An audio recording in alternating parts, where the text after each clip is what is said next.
Salam guru penggerak. Kali ini saya akan mengerjakan tugas mengenai koneksi antar materi, kesimpulan dan refleksi modul 1.1.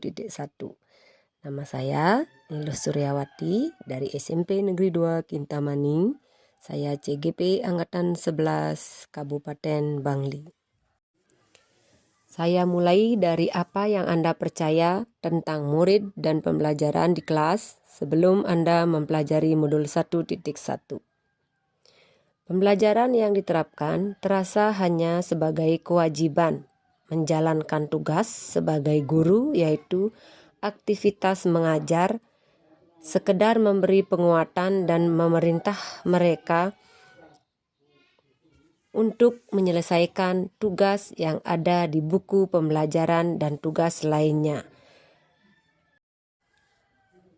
Selain itu juga, sebelum mempelajari modul 1.1, pada pendidikan CGP ini, pembelajaran yang saya lakukan yaitu yang pertama, mengajar untuk mengingat pengertian dan rumus.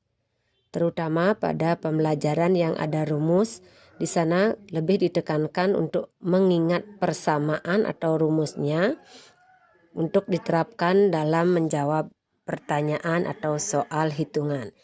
Yang kedua, melakukan penilaian untuk mendapatkan hasil belajar melalui tugas.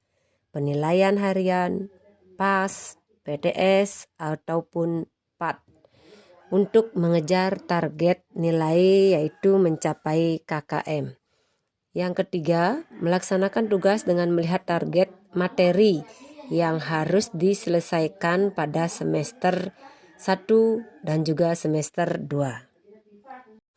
Selanjutnya, sebelum mempelajari modul 1.1 ini, saya juga sering membandingkan ketika saya menjadi murid di waktu dulu dengan situasi siswa saat ini.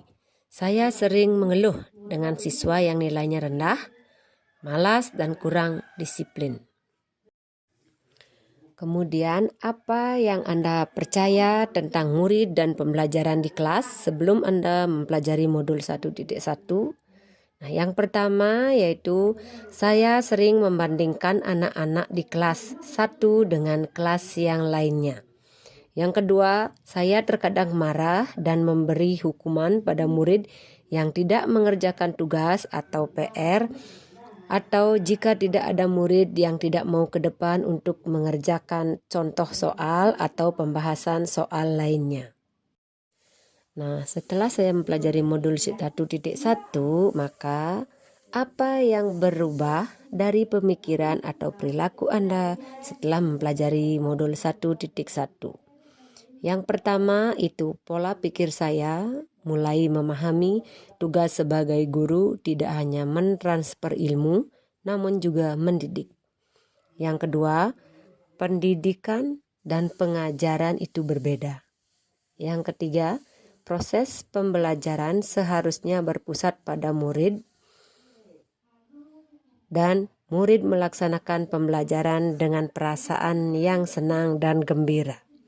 Yang keempat, pembelajaran sesuai dengan kurikulum merdeka, yaitu murid bebas mencari informasi pengetahuan dan kita sebagai pamong hanya bisa menuntun, mengarahkan murid untuk ke arah yang lebih baik dan benar.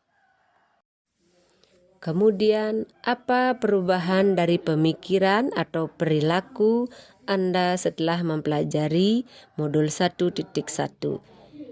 Saya mulai menyadari bahwa sekolah itu tidak hanya mengajar, mencapai target kurikulum, tetapi merupakan proses pendidikan yang menuntun anak-anak menebalkan garis samar pada anak agar dapat memperbaiki laku untuk menjadi manusia seutuhnya. Pendidikan di sekolah juga bertujuan membentuk karakter budi pekerti dari anak tersebut. Selanjutnya, yang dapat saya terapkan lebih baik dalam kelas yang mencerminkan pemikiran Ki Hajar Dewantara pada modul 1.1 adalah yang pertama, membuat kesepakatan kelas sebelum memulai pembelajaran.